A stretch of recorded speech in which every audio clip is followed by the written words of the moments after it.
Top ട്യൂഷന്റെ physics ട്യൂട്ടോറിയലിലേക്ക് എല്ലാവർക്കും സ്വാഗതം. ഇന്നത്തെ ക്ലാസ്സിൽ നമ്മൾ പഠിക്കാൻ പോകുന്നത് chapter 5 electric energy consumption and കൺസർവേഷനിൽ വരുന്ന focused ക്വസ്റ്റ്യൻസുകളാണ്.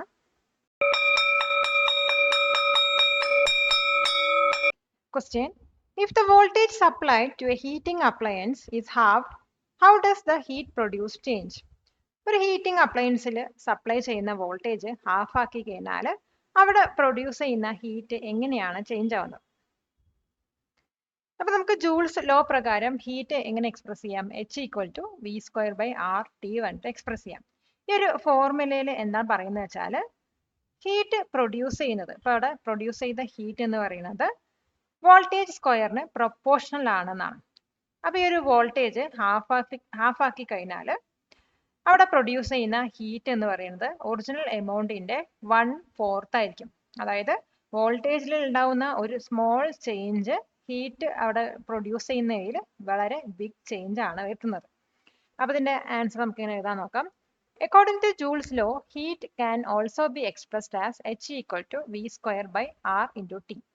This formula shows that heat produced is proportional to the square of the voltage. If the voltage V is half, the heat produced will become 1/4 of the original amount. So, a small change in voltage can cause a big change in heat output. Question: What is the purpose of an energy star rating? Energy star rating in the purpose എന്താണ്? Energy star rating വന്നിട്ട് കൺസ്യൂമേഴ്സിന് energy efficient ആയിട്ടുള്ള products identify ചെയ്യാൻ help ചെയ്യുന്നു. Normally ഈ ഒരു stars എന്ന് പറയുന്നത് 1 to 5 ആണ് കൊടുക്കുന്നത്. ഇതിൽ 5 സ്റ്റാർസ് ആണ് മോസ്റ്റ് എഫിഷ്യൻ്റ് ആയിട്ടുള്ള പ്രൊഡക്ട്സ്. അപ്പോൾ ഹയർ സ്റ്റാർ ഉള്ള അപ്ലയൻസസ് ചൂസ് ചെയ്യുന്നത് മൂലം നമുക്ക് ഇലക്ട്രിസിറ്റി സേവ് ചെയ്യാൻ പറ്റും. അതുമാത്രമല്ല എനർജി കൺസപ്ഷൻ റെഡ്യൂസ് ചെയ്യുന്നതോടൊപ്പം എൻവിറോൺമെന്റിന് നമ്മൾ ഹെൽപ്പ് ചെയ്യുകയാണ് ചെയ്യുന്നത്. അപ്പം ഇതിന്റെ ആൻസർ നമുക്ക് എങ്ങനെ എഴുതാൻ നോക്കാം. The energy star rating helps consumers identify energy efficient products. The rating is given on a scale of 1 to 5 stars, with 5 stars being the most efficient. Choosing appliances with a higher star rating helps to save electricity.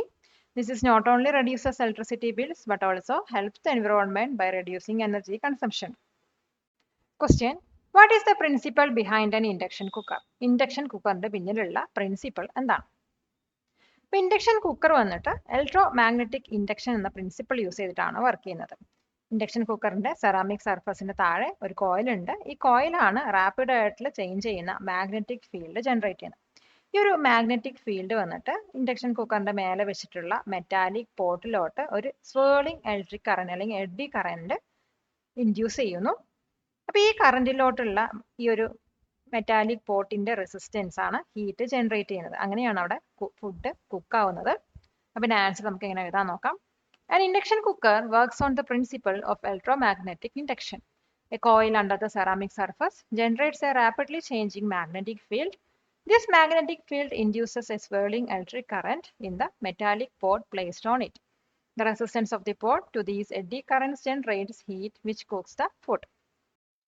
Question: What is a brushless DC or BLDC fan and why is it energy efficient? എന്താണ് BLDC fan, അത് എന്തുകൊണ്ടാണ് energy efficient ആണെന്ന് പറയാൻ കാരണം. ഇപ്പൊ BLDC fan വന്നിട്ട് brushless direct current motor ആണ് use ചെയ്യുന്നത്. സാധാരണ ട്രഡീഷണൽ ഇൻഡക്ഷൻ മോട്ടറിന് പകരമാണ് ഇത് യൂസ് ചെയ്യുന്നത്. ഈ മോട്ടോഴ്സ് വന്നിട്ട് പെർമനന്റ് ആയിട്ടുള്ള മാഗ്നറ്റ്സും ഇലക്ട്രോണിക് കൺട്രോൾസ് ആണ് യൂസ് ചെയ്യുന്നത്. അതുകൊണ്ട് തന്നെ മറ്റു റെഗുലർ ആയിട്ടുള്ള സീലിംഗ് ഫാൻസിന് കമ്പയർ ചെയ്യുമ്പോൾ ഇത് 50% കുറവുള്ള പവർ ആണ് യൂസ് ചെയ്യുന്നത്. അതുകൊണ്ട് തന്നെ ഈ ഒരു ടെക്നോളജി വന്നിട്ട് ഹൗസ് ഹോൾഡിൽ കൂടുതൽ ഇലക്ട്രിസിറ്റി സേവ് ചെയ്യാൻ ഹെൽപ്പ് ചെയ്യുന്നു. പിന്നെ ആൻസർ നമുക്ക് എങ്ങനെ എഴുതാൻ നോക്കാം. A BLDC fan uses a brushless direct current motor instead of a traditional induction motor. These motors use permanent magnets and electronic controls which makes them more efficient. They consume significantly less power, often up to 50% less compared to regular ceiling fans. This technology helps to save a lot of electricity in households. കൊടുക്കും തോറും ഏറിടും വിദ്യ തന്നെ മഹാധനം. ഈ video ഉപകാരപ്പെട്ടുവെങ്കിൽ share ചെയ്യൂ, like ചെയ്യൂ. Question: Explain the difference between resistivity and resistance. റെസിസ്റ്റിവിറ്റിയും റെസിസ്റ്റൻസും തമ്മിലുള്ള difference explain ചെയ്യുക. ഇപ്പൊ റെസിസ്റ്റൻസ് എന്ന് പറയുന്നത് കണ്ടക്ടറിന്റെ അല്ലെങ്കിൽ സ്പെസിഫിക് ഒബ്ജക്റ്റിന്റെ പ്രോപ്പർട്ടിയാണ്. അപ്പൊ ഇത് കണ്ടക്ടറിന്റെ ക്രോസ് സെക്ഷണൽ ഏരിയ, ലെങ്ത്, മെറ്റീരിയലാണ് ഡിപ്പെൻഡ് ചെയ്യുന്നത്. ഇതിന്റെ യൂണിറ്റ് എന്ന് പറയുന്നത് ഓം ആണ്. അതേസമയം റെസിസ്റ്റിവിറ്റി എന്ന് പറയുന്നത് ആ ഒരു മെറ്റീരിയലിന്റെ തന്നെ ഫണ്ടമെന്റൽ പ്രോപ്പർട്ടി ആണ്. യൂണിറ്റ് ലെങ്ത്തും യൂണിറ്റ് ക്രോസ് സെക്ഷണൽ ഏരിയയുമുള്ള ആ മെറ്റീരിയലിന്റെ തന്നെ കണ്ടക്ടറിന്റെ റെസിസ്റ്റൻസ് ആണ്. ഇതിന്റെ യൂണിറ്റ് എന്ന് പറയുന്നത് ഓം മീറ്റർ ആണ്. പിന്നെ ആൻസർ നമുക്ക് എങ്ങനെ എഴുതാൻ നോക്കാം. Resistance is a property of a specific object or conductor. It depends on the material length and cross-sectional area of the conductor. Its unit is the ohm. Resistivity is a fundamental property of the material itself. It is the resistance of a conductor of that material with a unit length and unit cross-sectional area. Its unit is the ohm meter. Question: How can we calculate the monthly electricity bill from meter reading? Meter readingsil നിന്നും എങ്ങനെയാണ് monthly electricity bill calculate ചെയ്യാൻ കഴിയുന്നത്? അപ്പോൾ ആദ്യം നമ്മൾ meter reading, അതായത് starting metre റീഡിങ്ങും അതുപോലെ തന്നെ മന്തിന്റെ എൻഡിലുള്ള മീറ്റർ റീഡിംഗ് റെക്കോർഡ് ചെയ്ത് വെക്കാം. എന്നിട്ട് എൻഡ് റീഡിങ്ങിൽ നിന്നും ബിഗിനിങ് റീഡിംഗ് സബ്ട്രാക്ട് ചെയ്യാം. അപ്പോൾ നമുക്ക് ടോട്ടൽ യൂണിറ്റ് എത്ര കൺസ്യൂം ചെയ്തെന്ന് കിട്ടും. എന്നിട്ട് നമ്മുടെ ഇലക്ട്രിസിറ്റി ബോർഡുകാർ പ്രൊവൈഡ് ചെയ്തിട്ടുള്ള ഇലക്ട്രിസിറ്റി താരിഫ് ബില്ല് നോക്കിയിട്ട് different slabs of consumption check ചെയ്യുക. എന്നിട്ട് നമുക്ക് എത്ര ടോട്ടൽ യൂണിറ്റ് ആണോ കിട്ടിയത് ആ യൂണിറ്റും തന്നിരിക്കുന്ന റേറ്റ്സും കൂടി നോക്കിയിട്ട് അത് അപ്ലൈ ചെയ്യാം. എന്നിട്ട് അതിലൂടെ ഫിക്സഡ് ചാർജസും കൂടി ആഡ് ചെയ്ത് കഴിഞ്ഞാൽ നമുക്ക് ടോട്ടൽ ബില്ല് എമൗണ്ട് കിട്ടും. അതിൻ്റെ ആൻസർ നമുക്ക് ഇങ്ങനെ എഴുതാൻ നോക്കാം. First you record the meter reading at the beginning and end of the month. Subtract the beginning reading from the end reading to find the total units consumed. Then you look at the electricity tariff table provided by your electricity board. You apply the different rates for different slabs of consumption and add the fixed charges to get the total bill amount. Question: What are the environmental impacts of large scale power plants? Large scale power plants inde environmental impacts എന്തൊക്കെയാണ്? ഇപ്പോൾ thermal power plants എടുക്കുകയാണെങ്കിൽ അവിടെ call പോലെയുള്ള fossil fuels ആണ് burn ചെയ്യുന്നത്. ഇതുമൂലം large amount green house gases ആണ് എയറിലോട്ട് release ആവുന്നത്. ഇത് എയർ പൊല്യൂഷനും അതുപോലെ തന്നെ ആസിഡ് റെയിനും കാരണമാകുന്നു. ഇനി ഹൈഡ്രോ ഇലക്ട്രിക് പവർ പ്ലാന്റ്സ് എടുക്കുകയാണെങ്കിൽ ഇതിന് ലാർജ് ഡാംസ് ആണ് ആവശ്യം. അപ്പോൾ ഈ ഡാം വന്നിട്ട് ഫ്ലഡിന് കാരണമാകും. അതുപോലെ തന്നെ എക്കോസിസ്റ്റത്തിനെ തന്നെ അത് എഫക്റ്റ് ചെയ്യും. റിവർ എക്കോസിസ്റ്റത്തിന് അത് എഫക്റ്റ് ചെയ്യും. ഇനി ന്യൂക്ലിയർ പവർ പ്ലാന്റ്സ് എടുക്കുകയാണെങ്കിൽ റേഡിയോ ആക്റ്റീവ് വേസ്റ്റ് ആണ് അവിടെ പ്രൊഡ്യൂസ് ചെയ്യുന്നത്. ഇത് കുറേ കാലത്തിന് സ്റ്റോർ ചെയ്ത് വെക്കാൻ ഡേഞ്ചറസും ഡിഫിക്കൽട്ടും ആണ്. അപ്പോൾ ഇങ്ങനെയൊക്കെയാണ് എൻവിറോൺമെന്റിന് ഈ large scale power plants impact ചെയ്യുന്നത്. പിന്നെ ആൻസർ നമുക്ക് എങ്ങനെ എഴുതാൻ നോക്കാം. Thermal power plants that burn fossil fuels like coal release large amounts of greenhouse gases contributing to air pollution and acid rain.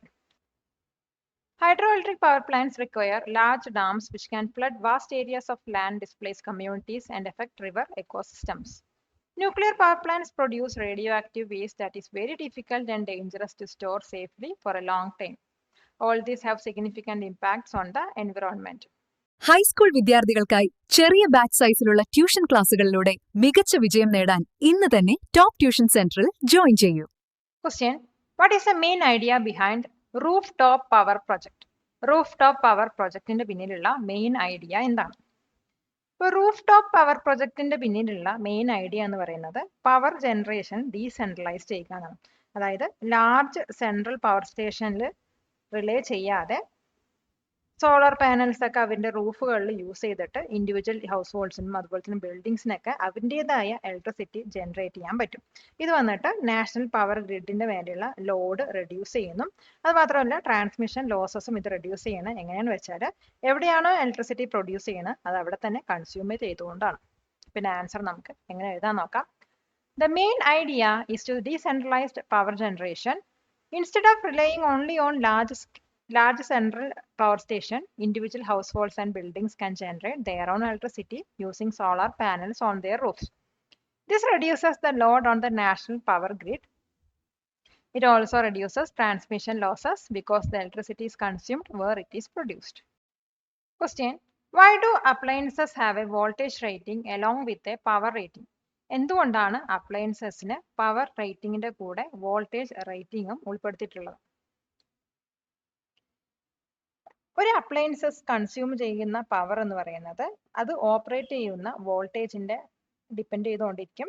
അപ്പോൾ ഒരു അപ്ലയൻസ് ഡിസൈൻ ചെയ്തിരിക്കുന്നത് അത് സേഫ് ആയിട്ട് അതുപോലെ എഫിഷ്യന്റ് ആയിട്ടും സ്പെസിഫിക് വോൾട്ടേജ് വർക്ക് ചെയ്യത്തക്ക വിധത്തിലാണ്. അപ്പോൾ ഈ ഒരു വോൾട്ടേജ് കൂടുതലാണെങ്കിൽ അപ്ലയൻസസിന് ഡാമേജ് വരാൻ ചാൻസ് ഉണ്ട്. ഇനി അതേസമയം ഈ ഒരു വോൾട്ടേജ് ലോ ആണെങ്കിൽ അത് പ്രോപ്പറായിട്ട് വർക്ക് ചെയ്യാതിരിക്കുന്ന അവസ്ഥയിൽ എത്തും. അതുകൊണ്ടാണ് ഒരു അപ്ലയൻസസിന് പവർ റേറ്റിംഗിന്റെ കൂടെ വോൾട്ടേജ് റേറ്റിംഗും നൽകുന്നത്. പിന്നെ ആൻസർ നമുക്ക് ഇങ്ങനെ എഴുതാൻ നോക്കാം. The power consumed by an appliance depends on the voltage at which it operates. An appliance is designed to work safely and efficiently at a specific voltage. Example, 230 volt in India. If the voltage is too high, the appliances may get damaged. If the voltage is too low, the appliances will not perform as its rated power and may not work properly. Question. How can you perform an energy audit of your home? നമ്മുടെ വീട്ടിന്റെ energy audit നമുക്ക് എങ്ങനെയാണ് perform ചെയ്യാൻ കഴിയുക? Energy audit എന്ന് പറഞ്ഞു കഴിഞ്ഞാൽ നമ്മുടെ വീട്ടിൽ യൂസ് ചെയ്യുന്ന എനർജി ചെക്ക് ചെയ്യുക എന്നാണ്. അപ്പോൾ അതിന് വേണ്ടിയിട്ട് ആദ്യം നമുക്ക് നമ്മുടെ വീട്ടിലുള്ള എല്ലാ ഇലക്ട്രിക്കൽ അപ്ലയൻസസും അതിൻ്റെ പവർ റേറ്റിംഗും ലിസ്റ്റ് ചെയ്ത് ഇടാം. എന്നിട്ട് ഓരോ അപ്ലയൻസസും ഡെയിലി എത്ര മണിക്കൂർ നമ്മൾ യൂസ് ചെയ്യേണ്ടതെന്നും കൂടെ എസ്റ്റിമേറ്റ് ചെയ്ത് ഇടാം. അപ്പോൾ ഇങ്ങനെ നമ്മൾ കാൽക്കുലേറ്റ് ചെയ്ത് കഴിഞ്ഞാൽ ഓരോ അപ്ലയൻസസിൻ്റെയും എനർജി കൺസംഷൻ നമുക്ക് മനസ്സിലാക്കാൻ കഴിയും. ഇതിലൂടെ ഏത് അപ്ലയൻസ് ആണ് കൂടുതൽ എനർജി യൂസ് ചെയ്യുന്നത് നമുക്ക് മനസ്സിലാക്കാൻ കഴിയും. അതുകൊണ്ട് തന്നെ കൂടുതൽ എനർജി യൂസ് ചെയ്യുന്ന അപ്ലയൻസസ് നമുക്ക് ഏതൊക്കെ രീതിയിൽ അതിൻ്റെ യൂസേജ് റെഡ്യൂസ് ചെയ്യാമെന്ന് നമുക്ക് കണ്ടുപിടിക്കാൻ പറ്റും. അപ്പോൾ ഇങ്ങനെയാണ് നമ്മുടെ വീടിൻ്റെ എനർജി ഓഡിറ്റ് നമ്മൾ പെർഫോം ചെയ്യുന്നത്. അപ്പോൾ ആൻസർ നമുക്ക് എങ്ങനെ എഴുതാൻ നോക്കാം. An energy audit involves checking how energy is being used in your home. You can start by listing all the electrical appliances and their power ratings. Then estimate the number of hours each appliance is used daily. By calculating the energy consumption of each appliance, you can identify which ones are using the most energy and find ways to reduce their usage. Question. What is the role of a rheostat in an electrical experiment? Electrical എക്സ്പെരിമെന്റിൽ റിയോസ്റ്റാറ്റിന്റെ role എന്താണ്?